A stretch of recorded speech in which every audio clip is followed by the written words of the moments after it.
सौतेली माँ ने उतार दिया कि चल उतर। अब ध्रुव जी अपनी माँ के पास गए। माँ, सौतेली माँ ने हमें गद्दी से उतार दिया और बोली कि भगवान का भजन करेगा, भगवान तुझको मेरे कोख से जन्म लेने का आशीर्वाद देंगे, तब तू इस गद्दी पर बैठ सकता है। सुनीति ने कही, बेटा सौतेली माँ ने तुझे बढ़िया कही है, हम तो तेरे पिता का पता बढ़िया से नहीं बता सके, सौतेली माँ ने तो परम पिता के बारे में बता दिया। बेटा भगवान ही हमारा परम पिता है। अच्छा माँ, तो मिलेगा कैसे? अरे बेटा, परमात्मा प्रेम से मिलता है। हरि व्यापक सर्वत्र समाना, आप प्रेम से प्रकट हो ही मैं जाना। यदि तुम पूजा कर रहे हो, यदि तुम किसी की सेवा कर रहे हो, यदि तुम माला जप रहे हो और तुम्हारे अंदर यदि श्रद्धा और प्रेम नहीं है तो तेरा काम नहीं बढ़ेगा।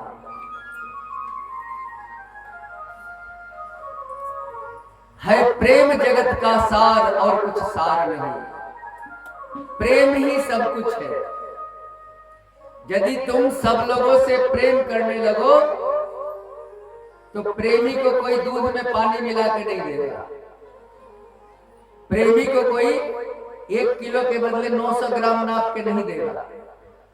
प्रेमी को कोई नहीं ठगेगा। तो जो संसार से प्रेम करने लगेगा वहां लूट खसोट चोरी बेईमानी सब खत्म। लेकिन यहां तो धोखा है, दिखावे का प्रेम है।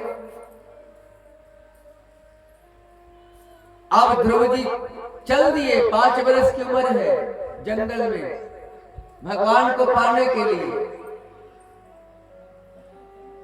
नारद जी मिल गए। नारद जी ने कहा, अरे बेटा तू भगवान प्राप्ति के लिए जा रहा है, चल एक मंत्र देते हैं, इसे जपना, भगवान तुझे मिल जाएंगे। कौन सा मंत्र? ओम नमो भगवते वासुदेवाय। ये 12 अक्षर वाला मंत्र है, बड़ा मजेदार मंत्र है। चलते फिरते जप के देखो ना, करिश्मा हो जाएगा। ध्रुव जी को नारद जी ने कहा कि बेटा चला जा तू वृंदावन, जमुना में स्नान करना, मधुवन में ध्यान लगाना, भगवान मिल जाएंगे। ध्रुव जी वृंदावन चले गए, जमुना में स्नान किया और भगवान के भजन में लीन हो गए। कैसे? धीरे धीरे भजन बढ़ा रहे हैं, धीरे धीरे। एकाएक भजन बढ़ाओगे तो गड़बड़ी हो जाएगी। धीरे धीरे धीरे धीरे शरीर को साधो। 6 दिन में एक बार वृक्ष के पत्ते खा रहे हैं और ओम नमो भगवते वासुदेवाय का जप कर रहे हैं। 3 दिन में एक बार फलहार कर रहे हैं, 3 दिन में एक बार। और जब तीसरा महीना आया तो 9 दिन में एक बार केवल जमुना का जल पी रहे हैं, बस 9 दिन में एक बार जमुना का जल, और भगवान का भजन कर रहे हैं। चौथा महीना जब आया, 12 दिन में एक बार केवल हवा पी के भगवान का भजन कर रहे हैं। 5वां महीना जब आया तो पैर के अंगूठे पर खड़े हो गए, एक पैर के अंगूठे पर, और इस तरह से प्राणायाम चढ़ाया कि सारे संसार के हवा को रोक दिया। अब तो सारे लोग मरने लगे। सब देवता ब्रह्मा बाबा के पास गए, ब्रह्मा बाबा विष्णु भगवान के पास गए। तब विष्णु भगवान ने कही कि चिंता मत करो, हमारा एक भक्त है, हमको बुलाने के लिए एक तरीका अपनाया है कि जब तक सबके प्राण को नहीं रोकेंगे तब तक भगवान हमसे मिलने नहीं आएंगे। ठहरो, हम जाते हैं। और वो ध्रुव जी अपने हृदय में भगवान को प्रकट कर लिए, आंख बंद कर लिए।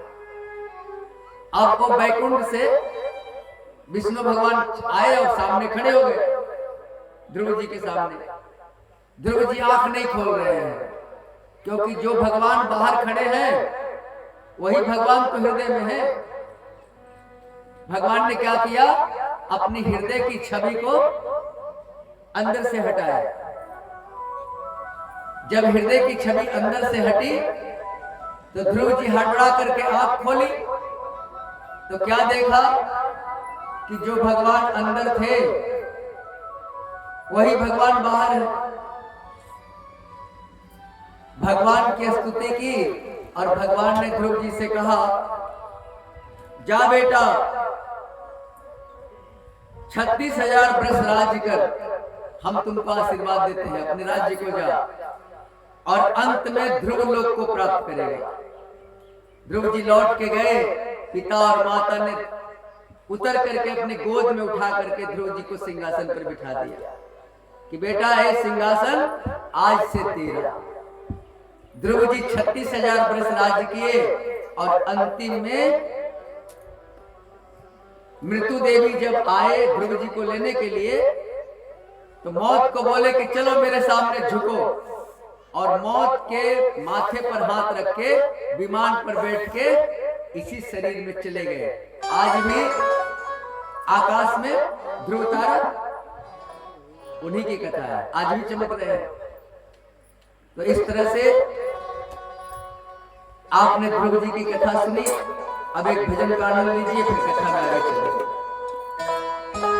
हरे श्री राधे बोले बांके बिहारी लाल की, राधे रानी सरकार की। अच्युतम केशवम कृष्ण दामोदरम